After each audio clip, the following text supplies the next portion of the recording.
قال رسول الله صلى الله عليه وسلم اقرأ القرآن في 40 নবীজি তার এক সাহাবীকে বলেন তুমি 40 দিনে এক খতম কোরআন পড়ো, অন্তত পারলে 7 দিনে, না হয় 10 দিনে, না পারলে 30 দিনে, প্রতিদিন এক পারা করে অন্তত 40 দিনে এক খতম পড়ো। কয়জন 40 দিনে এক খতম পড়ি বলেন? হ্যাঁ, তো নবীজি বললেন 40 দিনে এক খতম কোরআন পড়ো। আল্লাহ আমাদের সকলকে এই রমজানে কোরআনের যে অভ্যাসটা আমরা ধরবো, এটা যেন মরা পর্যন্ত ধরে রাখতে পারি, আল্লাহ তৌফিক দান করেন। তাহলে পড়বো তো ইনশাআল্লাহ কোরআন। قال رسول الله صلى الله عليه وسلم اقرأوا القرآن فإنه يأتي يوم القيامة شفيعا لأصحابه। রাসূলুল্লাহ সাল্লাল্লাহু আলাইহি সাল্লাম বলেন, তোমরা কোরআন পড়ো, কোরআন কিয়ামতের ময়দানে পাঠকের জন্য সুপারিশকারী হিসাবে উপস্থিত হয়ে যাবে। আমার আপনার মৃত্যুর পর যখন কবরে রাখা হবে, ইদা উতিয়া বিরাসিহি দাফাআতহু তিলাওয়াতুল কুরআন, আযাব মাথার কাছ দিয়ে আসবে, কোরআন তেলাওয়াত আযাবকে বাধা দিবে না, এখানে আসা যাবে না, সে মুখের মাধ্যমে কোরআন পড়ছে।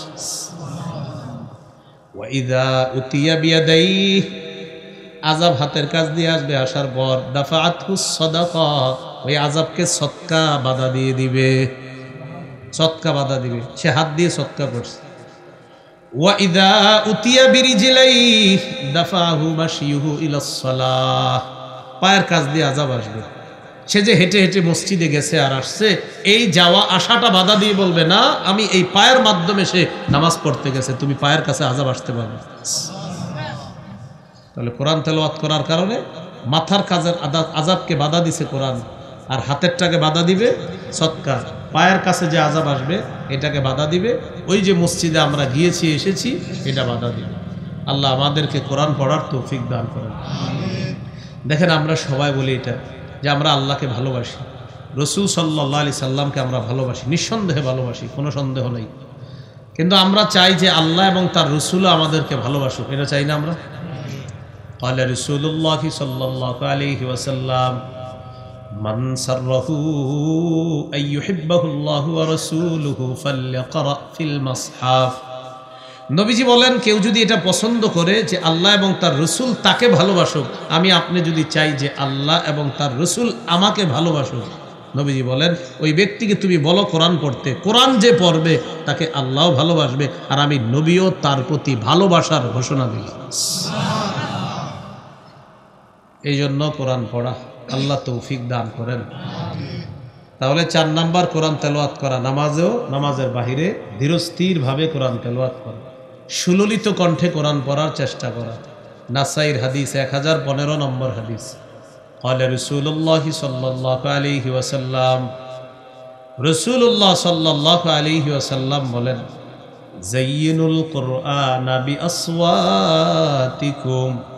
নবীজি বলেন তোমরা কোরআনকে সুন্দর করো তোমাদের আওয়াজের মাধ্যমে, এর মানে সুললিত কণ্ঠে তোমরা কোরআন তেলাওয়াত করো, সুন্দরভাবে তোমরা কোরআন তেলাওয়াত করো। সহিহ বুখারীর বর্ণনা 5047 নম্বর হাদিস।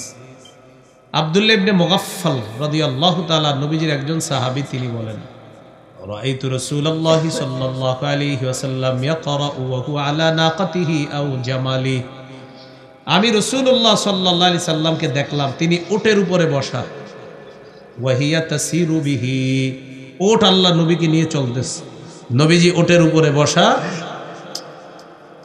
ওট রাসূল সাল্লাল্লাহু আলাইহি সাল্লামকে নিয়ে ওট চলতেছে, ওটের উপর নবী বসা আর ওট নবীজিকে নিয়ে চলতেছে। তো সাহাবী বলেন, যখন দেখলাম ওট নবীকে নিয়ে চলতেছে, আমি নবীকে সূরাতুল ফাতহি তেলাওয়াত করতে শুনলাম, ওটের উপরে চলমান অবস্থায় নবী সূরাতুল ফাতহি তেলাওয়াত করতেছে। সূরাতুল ফাতহি হলো 26 নম্বর পারা 10 নম্বর পৃষ্ঠায় যে সূরাটা, মক্কা বিজয়কে কেন্দ্র করে আল্লাহ যে সূরাটা নাজিল করছেন, এই সূরাটাকে বলা হয় সূরাতুল ফাতহি বা বিজয়ের সূরা। তো নবীজি এই সূরাটা তেলাওয়াত করতেছেন, তো তিনি বলেন, আমি দেখলাম নবীজি যখন তেলাওয়াত করতেছেন স্পন্দন সৃষ্টি করে, ওয়া হুয়া ইউরাজ্জিউ, ছন্দময় করে অসাধারণ কণ্ঠে আল্লাহ রাসূল সূরাতুল ফাতহি তেলাওয়াত করতেছেন। মক্কার ইমাম সাহেব শেখ আব্দুর রহমান আস-সুদাইস তিনি যখন তেলাওয়াত করে আমাদের তখন মনে হয় কি তিনি আরও বুড়ুক, এত ভালো লাগে। আমাদের বাংলাদেশের হাফেজ সালেহ আহমদ তাকরিম আরও যে ছেলেগুলা কোরআন তেলাওয়াত যখন করে তখন আমাদের কি মনে হয় যে ওরা আরও পড়ুক, এত তাড়াতাড়ি শেষ করলো কেন? কারণ ভালো লাগে। এই যুগের মানুষের কোরআন তেলাওয়াত যদি এত ভালো লাগে, যার উপরে আল্লাহ কোরআন নাজিল করেছেন তার তেলাওয়াত কত সুন্দর। আল্লাহ আমাদেরকে সুললিত কণ্ঠে সুন্দরভাবে বিশুদ্ধ উচ্চারণে কোরআন শিখা পড়ার তৌফিক দান করেন। তিরমিজির হাদিস 2909 নম্বর হাদিস, قال رسول الله صلى الله عليه وسلم خيركم من تعلم القرآن وعلمه। রাসূলুল্লাহ সাল্লাল্লাহু আলাইহি সাল্লাম বলেন, তোমাদের মধ্যে সর্বোত্তম ওই ব্যক্তি যে কোরআন শিখে অন্যকে শিখায়। তিরমিজির 2910 নম্বর হাদিস, قال رسول الله صلى الله عليه وسلم من قرأ حرفا من كتاب الله فله به حسنة والحسنة بعشر أمثالها। নবীজি বলেন, কোরআনের একটা অক্ষর যদি কেউ পড়ে সাথে সাথে তার আমল নামায় 10টা নেকি লিপিবদ্ধ হয়ে যায়। কোরআনের এক অক্ষরে 10 নেকি, এই ফজিলত না হয় 500 মাহফিলে শুনছেন না? এক অক্ষরে কয় নেকি? এটা আগে শুনছেন? পড়া শুরু করছেন কয়জন? কোরআনের এক অক্ষরে পড়লে 10 নেকি, এটা শুনছেন না? আগে সুবহানাল্লাহ পড়ছেন, কিন্তু পড়া ধরছেন কয়জন? তাহলে দেখেন, এই এলাকারও এমন আছে লোক যারা 50-60টা মাহফিল হয় আশেপাশে, যারা প্রত্যেক মাহফিলে গিয়ে কোরআনের এক অক্ষরে 10 নেকি আর সুবহানাল্লাহ পড়ছে, কিন্তু এখনো পর্যন্ত কোরআনটা খুইলা পড়ে নেই। তাহলে আমরা সুবহানাল্লাহ পড়ি কিন্তু আমল করি না। 1 নম্বর করণীয় রমজানের চাঁদ দেখা। এখন তো আমরা রমজান মাসের চাঁদ ফেসবুকে তালাশ করি, টেলিভিশনের সামনে খবর দেখার জন্য বসে থাকে মানুষ, টেলিভিশনে খবর বলবে চাঁদের, বাসেই অপেক্ষায় থাকে। আর ফেসবুকে চাঁদের ছবি দিবে কেউ, অপেক্ষায় থাকে। ফেসবুকে যে ছবিটা আসবে এটা কীভাবে আসবে? আসমান থেকেই তো আসবে নাকি? তো চাঁদ দেখা এটা একটা সুন্নত, এই সুন্নত থেকে উম্মতকে দূরে রাখার জন্য নতুন এক মাধ্যম আসছে ফেসবুক। সবাই ওখানে তালাশ করে চাঁদ। চাঁদ তো তালাশ করবো আকাশে, চাঁদ তালাশ করা সুন্নত, এই সুন্নত থেকে আমরা অনেকেই গাফেল। সহিহ বুখারীর বর্ণনা 1909 নম্বর হাদিস, قال رسول الله صلى الله عليه وسلم صوموا لرؤيته وافطروا لرؤيته। রাসূলুল্লাহ সাল্লাল্লাহু আলাইহি সাল্লাম বলেন, তোমরা চাঁদ দেখে রোজা রাখো, চাঁদ দেখে ঈদ করো। তাহলে চাঁদ দেখতে নবীজি আমাদেরকে বলেছেন, এই জন্য আকাশে চাঁদ দেখা যাক না যাক আমরা তালাশ করব। এই মাঠে এসে তালাশ করবেন, ছাদে উঠে তালাশ করবেন চাঁদ। চাঁদ দেখলে কি হবে? নবীজির একটা সুন্নাহ আদায় করার সওয়াব আল্লাহ দান করবেন। তাহলে রমজানের 1 নম্বর করণীয় চাঁদ দেখা। 2 নম্বর করণীয় চাঁদ দেখে দোয়া পড়া। তিরমিজির হাদিস 3451 নম্বর হাদিস, তালহা রাদিয়াল্লাহু তাআলা আনহুর বর্ণনা, তিনি বলেন, নতুন চাঁদ দেখলে রাসূলুল্লাহ সাল্লাল্লাহু আলাইহি সাল্লাম দোয়া পড়তেন, আল্লাহুম্মা আহিল্লাহু আলাইনা বিল ইয়ুমনি ওয়াল ঈমান ওয়াস সালামাতি ওয়াল ইসলাম রাব্বি ওয়া রাব্বুকাল্লাহ। এই দোয়াটা পড়া। 3 নাম্বার, যদি আকাশে চাঁদ দেখা যায়, রমজানের প্রথম রাত শুরু হয়ে গেল, এই প্রথম রাতে অন্যান্য আমলের পাশাপাশি গুরুত্বপূর্ণ একটা আমল হলো তারাবির নামাজ পড়া। তারাবি সাহাবায়ে কেরামের ঐক্যমতে 20 রাকাত তারাবি ধীরস্থিরভাবে পড়া, তাড়াহুড়া না করা। যত লম্বা সময় নিয়ে তারাবি পড়া যায় ততই কল্যাণ, ফায়দা। মুসল্লি যারা হবেন ইমাম সাহেবকে উৎসাহ দিবেন, হুজুর আপনি যত লম্বা সময় নামাজ পড়াবেন সমস্যা নেই, আমরা আছি। আমাদের মসজিদগুলোতে দেখা যায় সবাই যদি নামাজ লম্বা সময় নিয়ে পড়তে চায়, 2-1 জন মানুষ এমন থাকে হঠাৎ ইমাম সাহেবরে বলে আপনার এত সময় লাগে কেন? এই একজনে পুরো পরিবেশটা নষ্ট করে দেয়। রমজান মাসে তারাবির নামাজ দ্রুত না পড়া, তাড়াহুড়া না করা, ধীরস্থিরভাবে তারাবি পড়া, সহিহ বুখারীর বর্ণনা 2009 নম্বর হাদিস। قال رسول الله صلى الله عليه وسلم من قام رمضان إيمانا واحتسابا غفر له ما تقدم من ذنبه। যে ব্যক্তি ঈমানের সাথে সওয়াবের আশায় রাতের বেলা, রমজানের রাতের বেলা সালাত আদায় করবে, তারাবি পড়বে, তার আগের গুনাহগুলা মাফ করে দেওয়া হবে। তাহলে রমজান মাসের 3 নম্বর কাজ, মানে চাঁদ উঠে গেছে, তৃতীয় কাজ তারাবি পড়া। 4 নম্বর কাজ তারাবির নামাজে কোরআন তেলাওয়াত করা। মা বোনরা ঘরে নামাজ পড়বে যারা, তারাও কোরআন তেলাওয়াত করবে, ধীরস্থিরভাবে ধীরে ধীরে তেলাওয়াত করবে। আর যারা আমরা মসজিদে যাব, ইমাম সাহেব আমাদেরকে তারাবি পড়াবেন, তিনিও ধীরে ধীরে তেলাওয়াত করবে। আল্লাহ তাআলা বলেন ওয়ারাত্তিলিল কুরআনা তারতিলা, নবী আপনি ধীরে ধীরে কোরআন তেলাওয়াত করেন। তাহলে 4 নম্বর নামাজে কোরআন তেলাওয়াত করা অথবা নামাজের বাহিরে কোরআন তেলাওয়াত করা। রমজান মাস কোরআন নাজিলের মাস। সূরা বাকারার 185 নম্বর আয়াত, 2 পারা 7 নম্বর পৃষ্ঠা শুরু হয়েছে যে আয়াতের মাধ্যমে আল্লাহ বলেন শাহরু রমাদানাল্লাযী উনজিলা ফীহিল কুরআন, রমজান মাস যেই মাসে কোরআন নাজিল করা হয়েছে। তাহলে তারাবিতে হোক, তাহাজ্জুদে হোক অথবা বাহিরে হোক কোরআন তেলাওয়াত করা। আল্লাহ আমাদের সকলকে প্রতিনিয়ত তেলাওয়াত করা, বিশেষত রমজানে বেশি তেলাওয়াত করার তৌফিক দান করেন। সহিহ বুখারীর বর্ণনা 1902 নম্বর হাদিস। কানা জিবরিল আলাইহিস সালাতু ওয়াস সালাম ইয়ালকাহু কুল্লা লাইলাতিন মিন রমাদান ওয়া কানা আন-নাবিয়্যু সাল্লাল্লাহু আলাইহি ওয়াসাল্লাম ইয়ারিদুহুল কুরআন। প্রতি রমজানে জিবরিল আমিন রাসূল সাল্লাল্লাহু আলাইহি সাল্লামের সাথে প্রতি রমজানে জিবরিল আমিন নবীজির সাথে প্রতি রাতে সাক্ষাৎ করতেন, প্রতি রাতে। আর আল্লাহ রাসূল জিবরিল আমিনকে প্রতি রাতে কোরআন শোনাইতেন। তাহলে কোরআন নাজিলের মাস, কোরআন পড়ব, নামাজে হোক বাহিরে হোক কোরআন পড়া।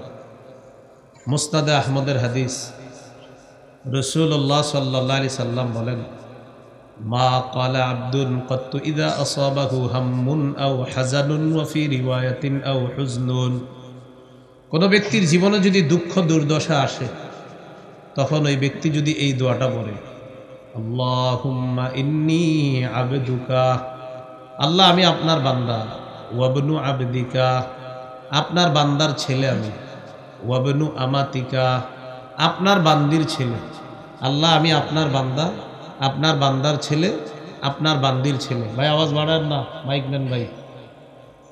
কোথায় কই আওয়াজ বাড়ান না, গুতায় মেশিনে গুতা দিয়ে না। মেশিন আর মোবাইল পীর সাহেবের কাছে থাকলেও টিপে, কোন জিনিস? মেশিন আর মোবাইলে 2 জিনিস। যে কোনো পীরের কাছেও থাকে, উনিও চিন্তা করবে দেখি না কি আছে,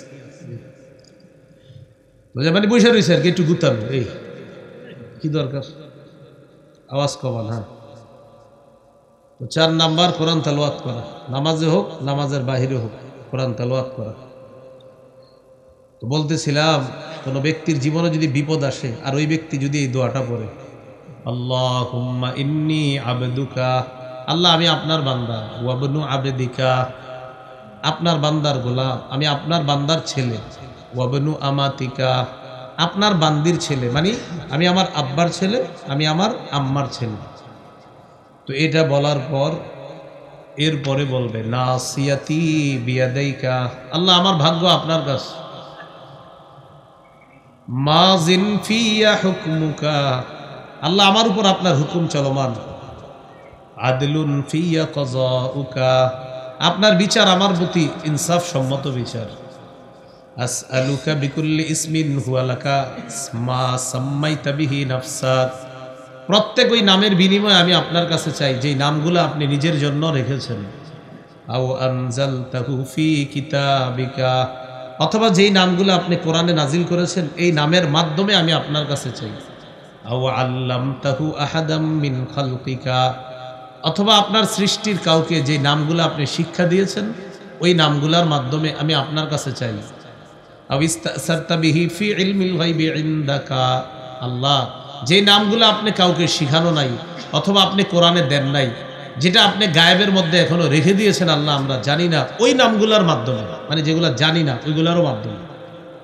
তাহলে কি বলতেছে দেখেন, আমি আপনার কাছে চাই প্রত্যেক ওই নামের মাধ্যমে, যে নামগুলো আপনি নিজের জন্য রেখেছেন, যে নামগুলো আপনি কোরআনে নাজিল করেছেন, যে নামগুলো আপনার সৃষ্টির কাউকে শিক্ষা দিয়েছেন, অথবা যে নামগুলো আল্লাহ আমার জানা নাই আপনি গায়েবের মধ্যে এখনো রেখে দিয়েছেন, এই নামের মাধ্যমে আমি আপনার কাছে চাই আনতা জাআলাল কুরআনা রবিআ কলবি, আল্লাহ কোরআন আমার হৃদয়ের প্রশান্তি বানায় দেন,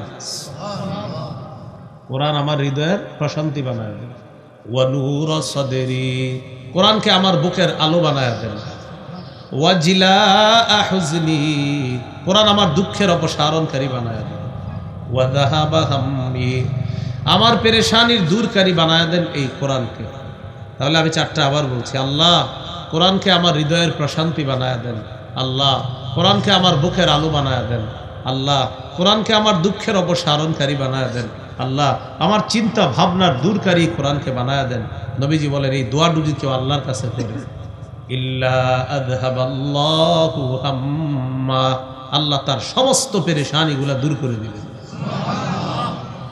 ওয়া আবদালাহু মাকানা হুজনিহি ফারহা, দুঃখের পরিবর্তে আল্লাহ সুখ দ্বারা পরিবর্তন করে দিবেন। তাহলে কোরআন যদি পড়েন নিয়মিত, আল্লাহর এই কোরআন যদি তেলাওয়াত করেন, আপনার পেরেশানি দুঃখ যা আছে এগুলো সব আল্লাহ দূর করে দিবেন। আপনার টাকা পয়সা অনেক কিছু দরকার, চাওয়ার সময় পান না, কেন জানেন? হয়তো কোরআন নিয়ে ব্যস্ত আছেন, আপনি কোরআন নিয়ে ব্যস্ত আছেন, না হয় আল্লাহর জিকির নিয়ে ব্যস্ত আছেন, এই জন্য আল্লাহকে বলার সময় পান না যে আল্লাহ আমার এটা লাগবে ওইটা লাগবে। তো আল্লাহ তাআলা বলেন মান শাগালাহুল কুরআন আন যিকরি, মান শাগালাহুল কুরআন ওয়া যিকরি আন মাসআলাতি, যে ব্যক্তি কোরআন নিয়ে আর আমার জিকির নিয়ে ব্যস্ত থাকার কারণে আমার কাছে চাইতে সময় পায় নাই, সে আমার কাছে চাওয়ার সময় পায় নাই কেন? সে কোরআন নিয়ে ব্যস্ত। সে আমার কাছে চাওয়ার সময় পায় নাই কেন? সে জিকির নিয়ে ব্যস্ত। আল্লাহ তাআলা বলেন লাউতিয়ান্নাহু আফযালা মা উতিস সাইলিন, যারা চায় আমি তাদেরকে যা দিব, আর এই কোরআনওয়ালা আর জিকিরওয়ালা ব্যস্ত থাকার কারণে আমার কাছে না চেয়েও আমি ওই যারা চায় তাদের চাইতে আরো বেশি দান করব। কেন? ও তো আমার নিয়ে ব্যস্ত আছে, কোরআন নিয়ে ব্যস্ত মানে আমাকে নিয়ে ব্যস্ত, জিকির নিয়ে ব্যস্ত মানে আমাকে নিয়ে ব্যস্ত, তো আমি তোর চাহিদা পূরণ করবো না কাটটা করে। তো বলছিলাম রমজানের 4 নাম্বার কাজ, নামাজেও কোরআন বেশি পড়া, নামাজের বাহিরেও পড়া, আবার রমজান ছাড়াও প্রতিদিন কোরআন পড়া। আমরা তো অনেকে নিয়ম বানায়নি, শুধু রমজানে পড়ি আর 1 বছর কোরআন পড়ি না, ঠিক না কথাটা? قال رسول الله صلى الله عليه وسلم اقرأ القرآن في 40, নবীজি তার এক সাহাবীকে বলেন তুমি 40 দিনে 1 খতম কোরআন পড়ো, অন্তত পারলে 7 দিনে, না হয় 10 দিনে, না পারলে 30 দিনে, প্রতিদিন 1 পারা করে, অন্তত 40 দিনে 1 খতম পড়ো। কয়জন 40 দিনে 1 খতম পড়ি বলেন? হ্যাঁ, তো নবীজি বললেন 40 দিনে 1 খতম কোরআন পড়ো। আল্লাহ আমাদের সকলকে এই রমজানে কোরআনের যে অভ্যাসটা আমরা ধরবো, এটা যেন মরা পর্যন্ত ধরে রাখতে পারি, আল্লাহ তৌফিক দান করেন। তাহলে পড়বো তো ইনশাআল্লাহ কোরআন। قال رسول الله صلى الله عليه وسلم اقرأوا القرآن فإنه يأتي يوم القيامة شفيعا لأصحابه। রাসূলুল্লাহ সাল্লাল্লাহু আলাইহি সাল্লাম বলেন তোমরা কোরআন পড়ো, কোরআন কিয়ামতের ময়দানে পাঠকের জন্য সুপারিশকারী হিসাবে উপস্থিত হয়ে যাবে। আমার আপনার মৃত্যুর পর যখন কবরে রাখা হবে, ইদা উতিয়া বিরাসিহি দাফাআতহু তিলাওয়াতুল কুরআন, আযাব মাথার কাছ দিয়ে আসবে, কোরআন তেলাওয়াত আযাবকে বাধা দিবে না, এখানে আসা যাবে না, সে মুখের মাধ্যমে কোরআন পড়ছে। ওয়া ইদা উতিয়া বিয়াদাইহি, আযাব হাতের কাছ দিয়ে আসবে, আসার পর দাফাআতহু সাদাকা, ওই আযাবকে সদকা বাধা দিয়ে দিবে, সদকা বাধা দিবে, সে হাত দিয়ে সদকা করছে। ওয়া ইযা উতিয়া বিরিজলাইহি দাফাহু মাশিয়ুহু ইলাস সালাহ, পায়ের কাছ দিয়ে আযাব আসবে, সে যে হেঁটে হেঁটে মসজিদে গেছে আর আসছে, এই যাওয়া আসাটা বাধা দিয়ে বলবে না, আমি এই পায়ের মাধ্যমে সে নামাজ পড়তে গেছে, তুমি পায়ের কাছে আযাব আসতে পারবে।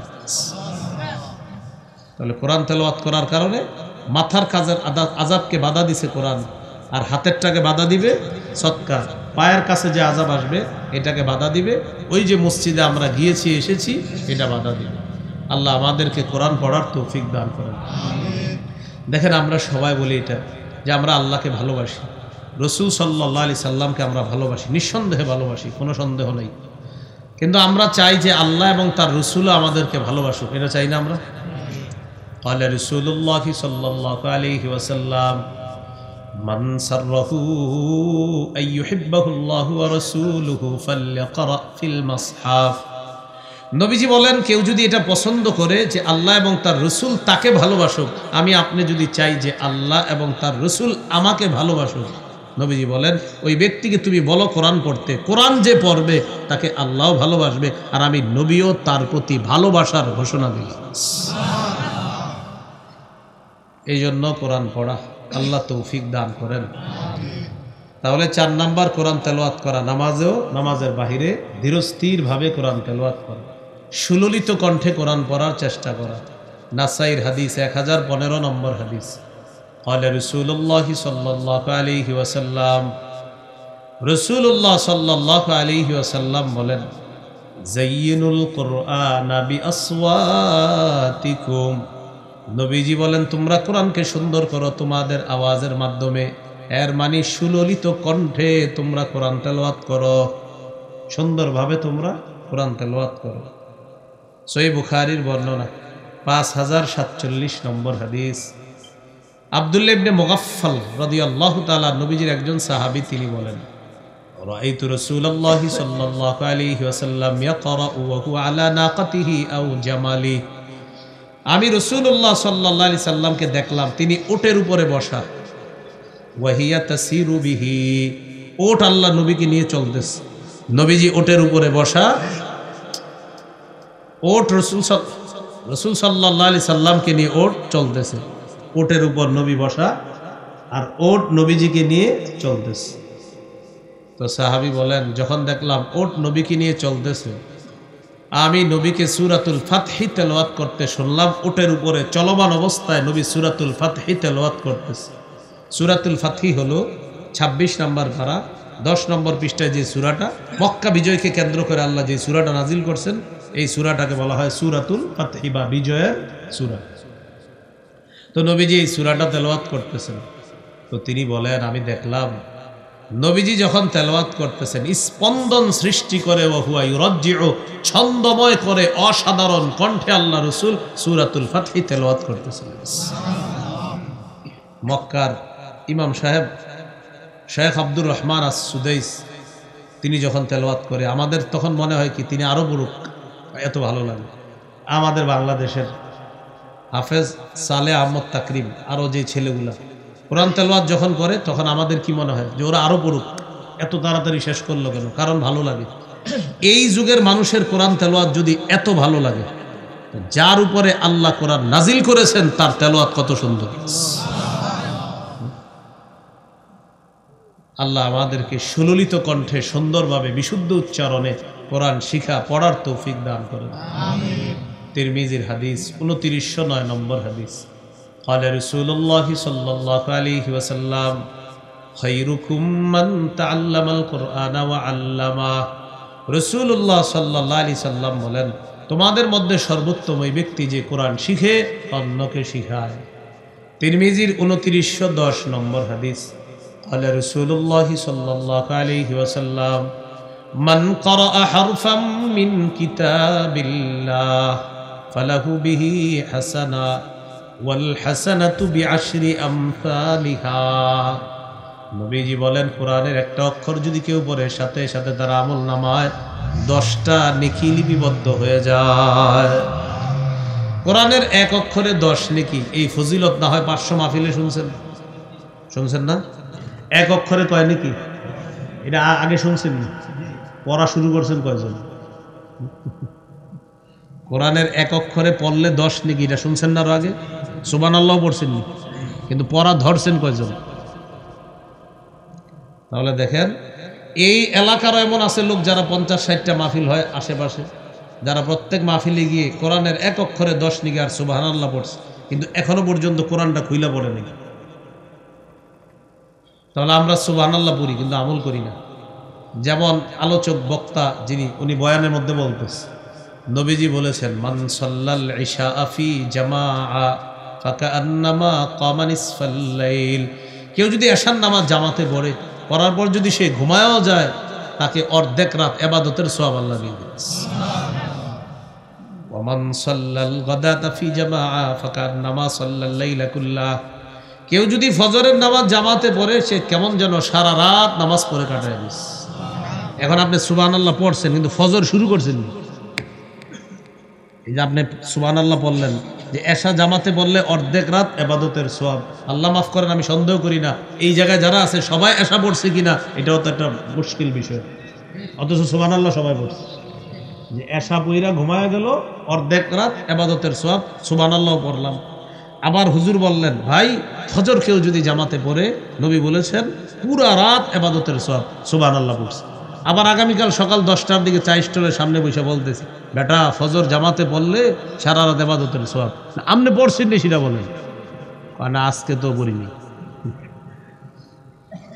তো বুঝাইতে চাইলাম, আমরা অসংখ্য মাহফিলে গিয়ে সুবহানাল্লাহ পড়ি, কিন্তু যেই কথাটা হুজুর বলে ওইটা আমল শুরু করেছি কয়জন।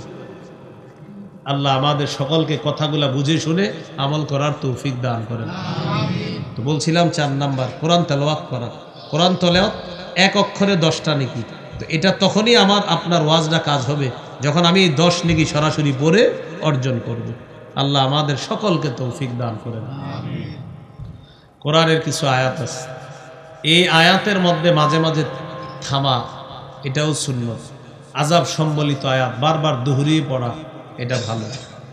সূরা মাঈদার 118 নম্বর আয়াত, এটা পড়তে পড়তে রাসূল সাল্লাল্লাহু আলাইহি সাল্লাম পুরা রাত শেষ করে দিয়েছে, ফজর পর্যন্ত এক আয়াত পড়ছে। সূরা মাঈদার 118 নম্বর আয়াত, ইবনে মাজার 1350 নম্বর হাদিস। আবু যর গিফারি রাদিয়াল্লাহু তাআলা আনহুর বর্ণনা, তিনি বলেন, রাসূলুল্লাহ সাল্লাল্লাহু আলাইহি সাল্লাম তাহাজ্জুদ নামাজে দাঁড়িয়েছে। তো তাহাজ্জুদ নামাজে দাঁড়ানোর পর সূরা মাঈদা তেলাওয়াত করতেছে। এর মাঝে সূরা মাঈদার 118 নম্বর আয়াতটা যখন আসছে, এটাই বারবার পড়তেছে, বারবার পড়তেছে, বারবার পড়তে পড়তে সকাল করে দিচ্ছে। ওই আয়াতের মধ্যে আছে, ইন তুআযিবহুম ফাইন্নাহুম ইবাদুক ওয়া ইন তাগফির লাহুম ফাইন্নাকা আনতাল আজিজুল হাকীম। আল্লাহ যদি আপনি তাদেরকে শাস্তি দেন, তারা তো আপনার বান্দা।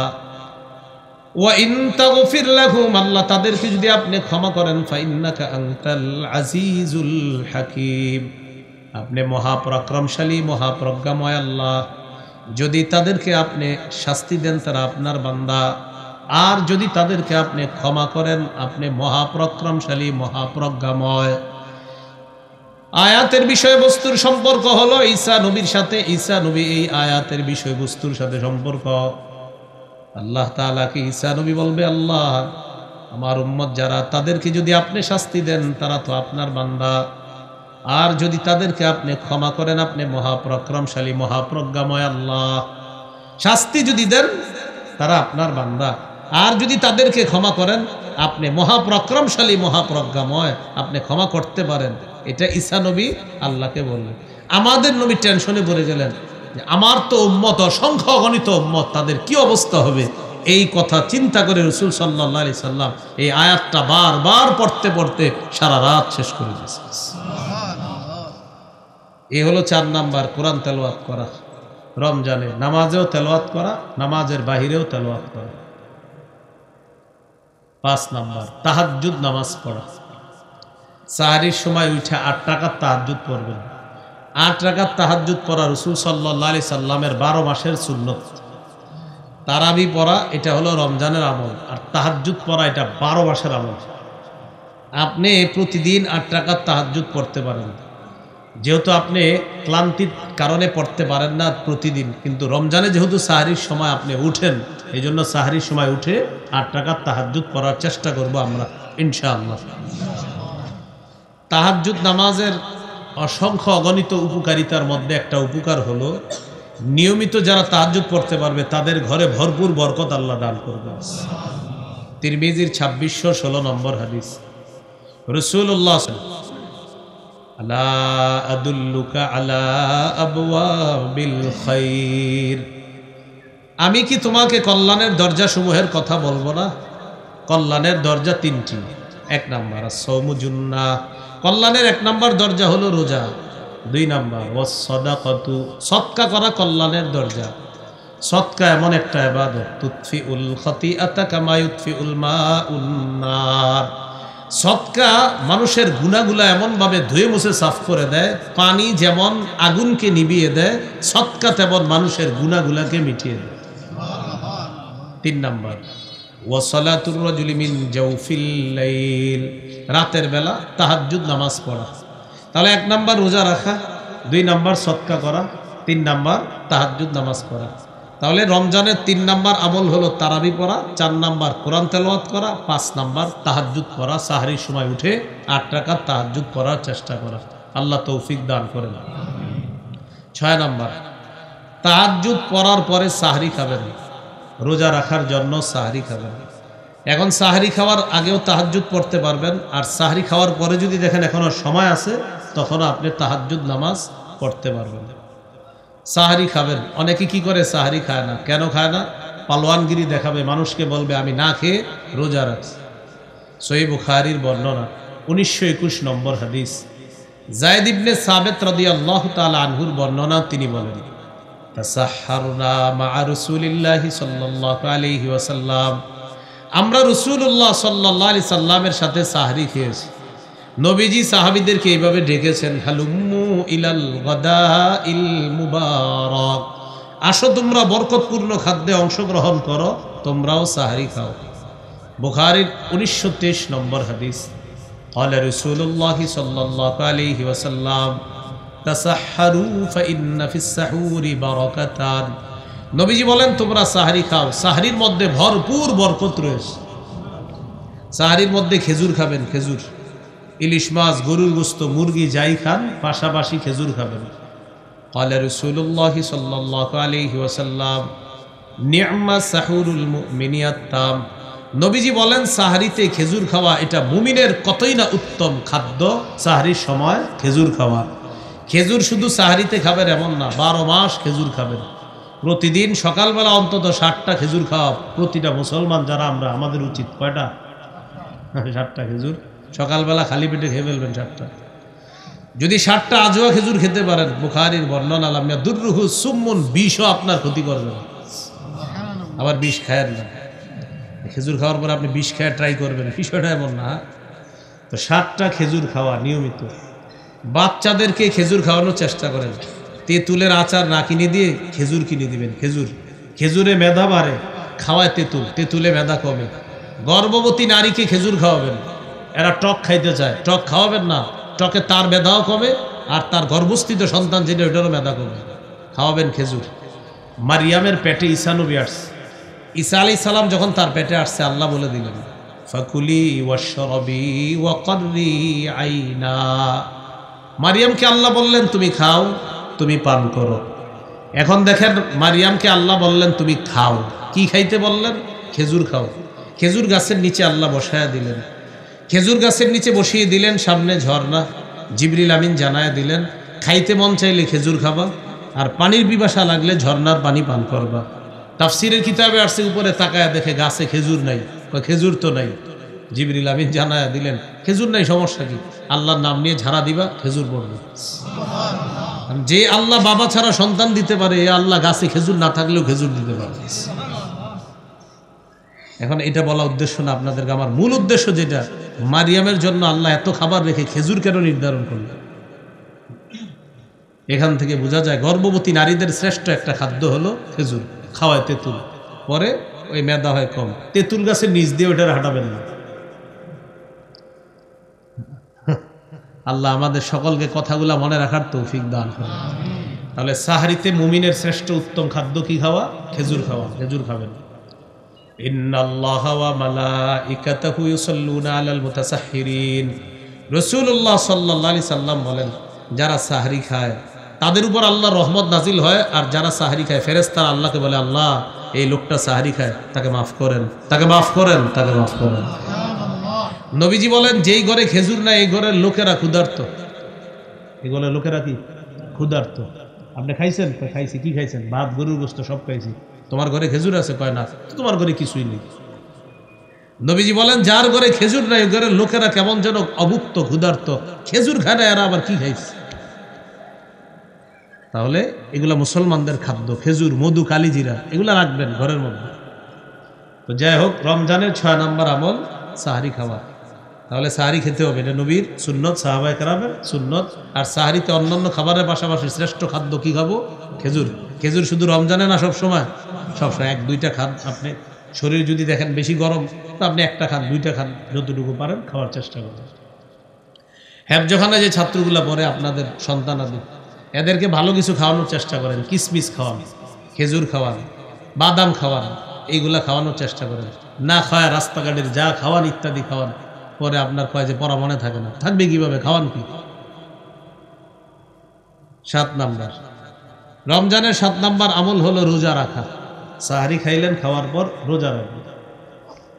সহিহ বুখারীর বর্ণনা, 1901 নম্বর হাদিস, ক্বালা রাসূলুল্লাহ সাল্লাল্লাহু আলাইহি ওয়াসাল্লাম, মান সামা রমাদানা ঈমানান ওয়া ইহতিসাবা গুফিরা লাহু মা তাকদ্দামা মিন যামবি।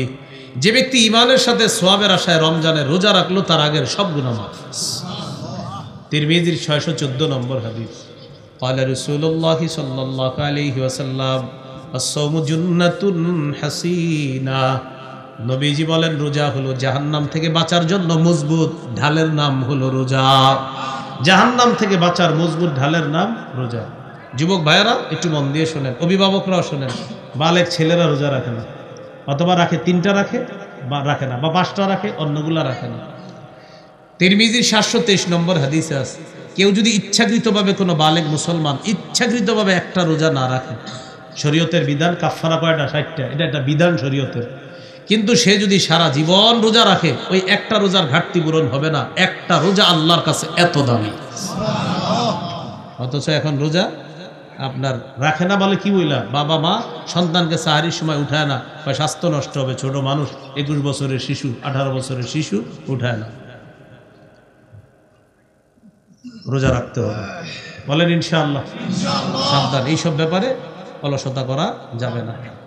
এই হলো আপনার 7 নাম্বার আমল, রোজা রাখা। 8 নাম্বার, রমজান মাসে দান করবেন। এমনি তো সবসময় দান করবেন, রমজানে দানের মাত্রাটা বাড়ায় দিবেন।